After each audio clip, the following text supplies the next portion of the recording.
اسی طرح رسول اللہ کے زمانے میں صحابہ تھے تو ان کو اپنی بیویوں کے تعلق سے خوف نہیں تھا، اپنی اولاد کے تعلق سے خوف نہیں تھا، اپنی جائیداد کے تعلق سے خوف نہیں تھا، اپنے کسی مال کے ذریعے سے ان کو خوف نہیں تھا۔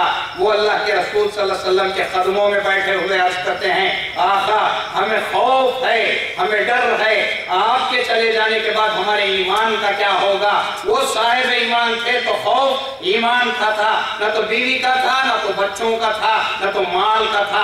صاحب ایمان تھے تو رسول اللہ کے جانے کے بعد ایمان کا خوف ہونے لگا تو رسول اللہ صلی اللہ علیہ وسلم سے عرض کرتے ہیں تو رسول اللہ ارشاد فرماتے ہیں، تم کیوں ڈرتے ہو؟ اللہ تبارک و تعالیٰ تم کو ہلاک کرنے والا نہیں ہے، کیونکہ اللہ تبارک و تعالیٰ تم کو تمہارے ایمان کی ہلاکتی سے بچانے کے لیے خلیفۃ اللہ مہدی موعود کو مبعوث کرے گا۔ اب لوگوں کے تعلق سے رسول اللہ نے ارشاد فرمایا، مہدی ایسا نہیں ہے جیسا کہ میں ہوں، یعنی میں لوگوں کے دروازوں پر 70 مرتبہ جاتا، لوگ میرے منہ پر دروازے بند کر دیا کرتے تھے، پھر بھی میں تھکتا نہیں تھا، بلکہ ان کو اللہ تبارک و تعالیٰ کی طرف بلایا کرتا تھا۔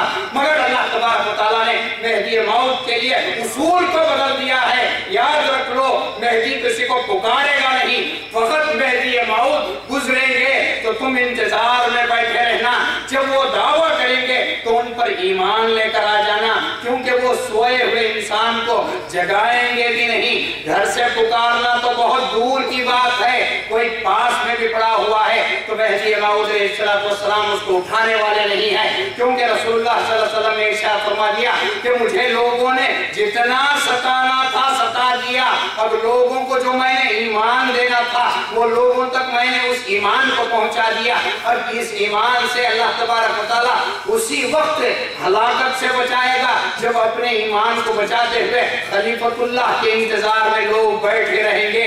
تو اللہ تبارک و تعالیٰ نے حضرت مہدی موعود علیہ السلام کو جو مبعوث فرمایا، فقط ہم لوگوں کے لیے اللہ تبارک و تعالیٰ نے مہدی موعود علیہ السلام کو مبعوث نہیں فرمایا، بلکہ اللہ تبارک و تعالیٰ نے ساری کائنات کے لیے حضرت مہدی موعود علیہ السلام کو خلیفہ بنا کر دنیا میں پیش فرمایا، اور لوگوں کے اوپر یہ ذمہ داری رکھ دی کہ میں جب چاہوں گا اس کو مبعوث کر دوں گا، یہ میری ذمہ داری ہے۔ ہاں البتہ نشانات کو مہدی موعود علیہ السلام کے تعلق سے رسول اللہ بیان کریں گے، مگر میرا اختیار ہے، خلیفہ میرا ہے، مگر میں اس کو جب چاہوں گا مبعوث کر دوں گا۔ تو اللہ تبارک و تعالیٰ نے حضرت مہدی موعود علیہ السلام کو مبعوث فرما دیا۔ اب جن لوگوں کے ہاتھ میں ایمان تھا انہوں نے حضرت مہدی موعود علیہ السلام کی تصدیق کر لی، تو اس کا کیا بچا؟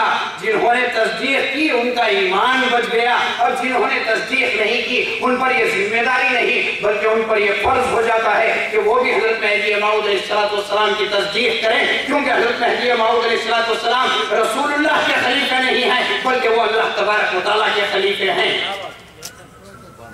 محترم حاضرین، یہودیوں کو آپ نے دیکھا ہوگا، عیسائیوں کو آپ نے دیکھا ہوگا، حضرت ابراہیم کو 2 بیٹے پیدا ہوئے، حضرت اسماعیل علیہ السلام اور دوسرے حضرت اسحاق علیہ السلام۔ حضرت اسماعیل علیہ السلام کی اولاد میں ایک بھی نبی نہیں بنا، فقط رسول اللہ صلی اللہ علیہ وسلم کے۔ اور حضرت عیسیٰ علیہ السلام کس کی اولاد سے ہیں؟ حضرت اسحاق علیہ السلام کی اولاد سے ہیں، یہاں تک کہ حضرت اسحاق کی اولاد سے انبیاء پیدا ہوتے ہوتے ہوتے ہوتے کہاں تک آ گئے؟ حضرت عیسیٰ علیہ السلام تک آ گئے۔ عمران علیہ السلام کی بیٹی حضرت مریم علیہ السلام کے پیٹ میں اللہ تبارک و تعالیٰ نے بغیر باپ کے حضرت عیسیٰ کو پیدا کر کے وہاں کی نبوت کو ختم کر دی، اور حضرت اسماعیل سے جو اولاد پیدا ہو رہی تھی اس میں کسی ایک کو بھی نبی نہیں بنایا، بلکہ فقط بنایا تو کس کو بنایا؟ رسول اللہ صلی اللہ علیہ وسلم کو بنایا، اور بنانے کے بعد کیا کیا؟ اور ان پر اللہ تبارک و تعالیٰ نے اپنی نبوت کو بند فرما دیا، جو اپنے محبوب ترین بندوں میں اللہ تبارک و تعالیٰ نے نبوت چلائی تھی۔ تو حضرت عیسیٰ علیہ السلام دنیا میں اگر اب مبعوث ہوں گے تو وہ نبی کی حیثیت سے مبعوث نہیں ہوں گے، بلکہ اللہ کے رسول کی ایک امتی کی حیثیت سے وہ دنیا کے اندر مبعوث ہوں گے۔ کیوں؟ اس وجہ سے کہ حضرت ابراہیم علیہ السلام تعمیر کعبہ کر رہے تھے، یعنی کعبہ بنا رہے تھے، تو کعبہ بنا دینے کے بعد اللہ تبارک و تعالیٰ کے حضور دعا کی، اے باری تعالیٰ تیرے حکم سے میں نے تیرا گھر بنایا ہے، میں اس کی اجرت طلب کرتا ہوں۔ تو اللہ تبارک و تعالیٰ نے پلٹ کر پوچھا، اے ابراہیم اس کی اجرت تو کیا چاہتا ہے؟ یعنی ہر انسان مزدوری کے بعد اجرت طلب کرتا ہے۔ تو حضرت ابراہیم کعبے کی تعمیر کے بعد بیٹا اینٹیں اٹھا کر دیتا تھا۔ کون بیٹا تھا؟ حضرت اسماعیل علیہ السلام اینٹیں اٹھا کر دیا کرتے تھے، تعمیر میں باپ کے ساتھ ساتھ تھے۔ تو حضرت ابراہیم علیہ السلام تعمیر کا کام مکمل ہونے کے بعد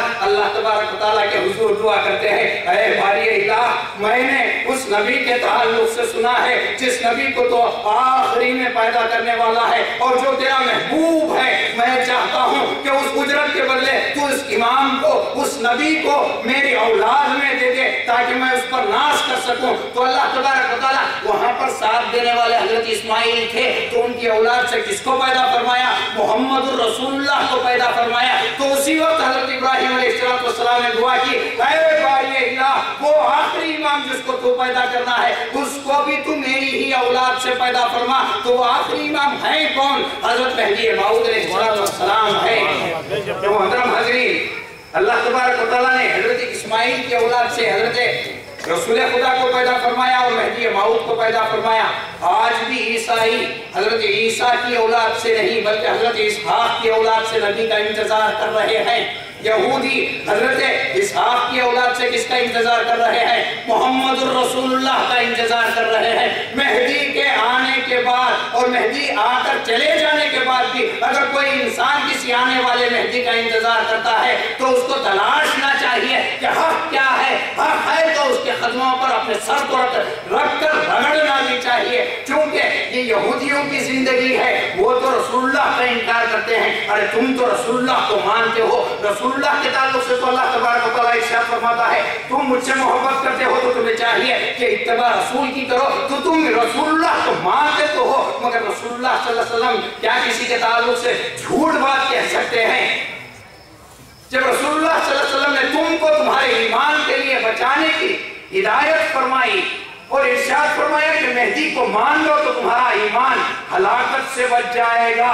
حضرت مہدی موعود علیہ السلام کے علاوہ اللہ کے رسول نے کسی کے تعلق سے یہ نہیں فرمایا کہ وہ تمہارے ایمانوں کی ہلاکتی سے تم کو بچائے گا، یعنی تمہارا ایمان تمہارے سینوں میں محفوظ کر دے گا۔ کسی ایک کے بھی تعلق سے اللہ کے رسول صلی اللہ علیہ وسلم نے نہیں فرمایا۔ فرمایا تو فقط کس کے تعلق سے فرمایا؟ حضرت مہدی موعود کے تعلق سے فرمایا، اور آگے بڑھتے ہوئے یہ بھی فرما دیا تم مہدی کو دیکھو گے تو میں یاد آؤں گا۔ کیوں فرمایا تھا؟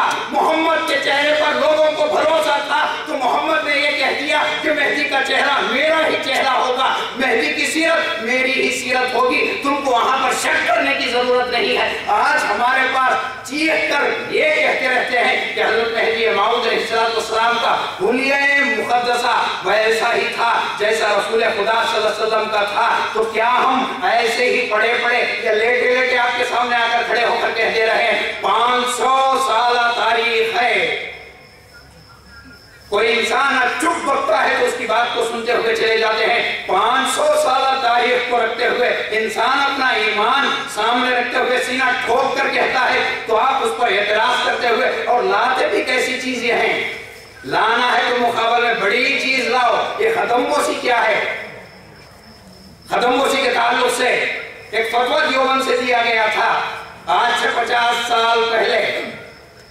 مفتی نظام نے نظام الفتاویٰ کے اندر ان سے کوئی فتویٰ طلب کرتا ہے تو وہ جواب دیتے ہیں۔ فتویٰ کیا پوچھتا ہے؟ یہ پوچھنے والا یہ پوچھتا ہے کہ کیا ہم علماء کی ختم بوسی کر سکتے ہیں، ہم مشائخین کی ختم بوسی کر سکتے ہیں؟ تو وہ مفتی صاحب جواب دیتے ہیں، بڑوں نے سچ کہا ہے، لاکھ بول بچ جا اور ایک لکھ سپڑ جا۔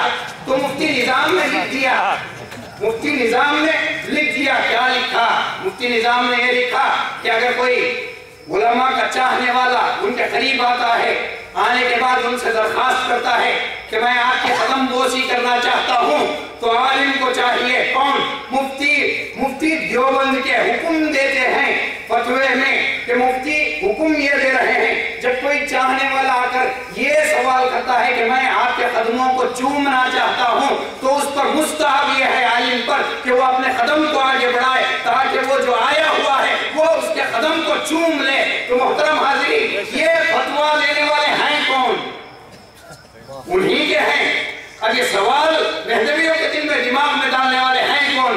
وہی ہیں جب اپنوں کے پاس یا اپنوں کی طرف رجوع کیا جاتا ہے تو وہی جواب دیتے ہیں کہ علماء کے قدم چومنا مستحب ہے، مرشدین کے قدم چومنا مستحب ہے۔ تم کیا محبت کر سکو؟ ایک رسول اللہ صلی اللہ علیہ وسلم کے صحابی تھے جو رسول اللہ صلی اللہ علیہ وسلم کی رسول اللہ کی خدمت بہت زیادہ کیا کرتے تھے۔ وہ رسول اللہ کے وضو کا پانی، رسول اللہ صلی اللہ علیہ وسلم جو وضو کیا کرتے تھے، یاد رکھو محبت کس کو کہا جاتا ہے؟ رسول اللہ صلی اللہ علیہ وسلم جو وضو کے لیے کلی کرتے تھے، منہ میں پانی لے کر جو ہی رسول اللہ صلی اللہ علیہ وسلم کلی کیا ہوا پانی منہ سے باہر نکالتے تو ایک قطرہ خدا کی قسم زمین پر نہیں گرتا تھا، بلکہ صحابہ اس کو لے کر نوش فرما لیا کرتے تھے، صحابہ اس کو اپنے چہرے پر مل لیا کرتے تھے۔ محبت اتنی تھی رسول اللہ سے کہ ان پر مرنے کے لیے بھی تیار ہو جایا کرتے تھے۔ یہ محبت تھی رسول اللہ سے۔ ایک رسول اللہ کے صحابی جو کم عمر تھے، ان کے سر پر رسول اللہ صلی اللہ علیہ وسلم محبت سے شفقت سے ہاتھ پھیرا کرتے تھے۔ جب وہ جوان ہو گئے صحابی تو ان کی ماں نے ان سے کہا، بچے تیرے بال تو بہت بڑے ہو گئے ہیں، تجھے یہ نہیں محسوس ہوتا کہ تو اپنے بال کٹائے؟ تو وہ عرض کرنے لگے ماں سے، اماں جان میں کس طرح اپنے بال کٹاؤں؟ اس سر پر تو رسول اللہ کا ہاتھ کھڑا ہوتا ہے۔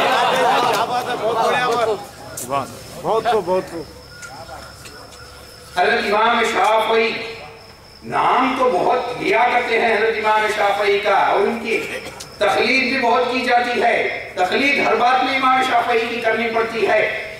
حضرت امام شافعی وقت کے امام، وہ ماں جب رات میں سو رہی ہوتی تو ماں کے قدموں میں جا کر بیٹھتے، کون؟ وقت کے امام حضرت امام شافعی رحمت اللہ علیہ قدموں میں بیٹھتے، رات میں ماں سو رہی ہوتی ماں کے تلوے چاٹتے، ماں بیدار ہوتی، بچے تو زمانے کا امام ہے، تو بچہ کہنے لگتا، ماں پھر بھی میں تو تیرا بیٹا ہوں، انہی قدموں کے نیچے اللہ تبارک و تعالیٰ نے جنت رکھی ہے تو میں اسی کو طلب کر رہا ہوں۔ ہے آپ کا مقام امام شافعی سے بڑھ کر؟ سوال کس پر ہو رہا ہے؟ اپنی اس ماں پر جس ماں کے قدموں کے نیچے اللہ تبارک و تعالیٰ جنت پھینکی ہے، رکھی نہیں ہے بلکہ اللہ تبارک و تعالیٰ نے پھینک دی ہے۔ اور باپ کو تو اللہ تبارک و تعالیٰ نے جنت کا اہم دروازہ بنا دیا ہے، جب تک دروازہ نہیں کھلے گا جنت کے اندر داخل بھی نہیں ہو سکتے، نہ تو ماں کو چھوڑ کر جی سکتے ہو نہ تو باپ کو چھوڑ کر جی سکتے ہو۔ مرشدین کا مقام تو اور بھی بلند ہے۔ ایک مقولہ یاد رکھیے آپ،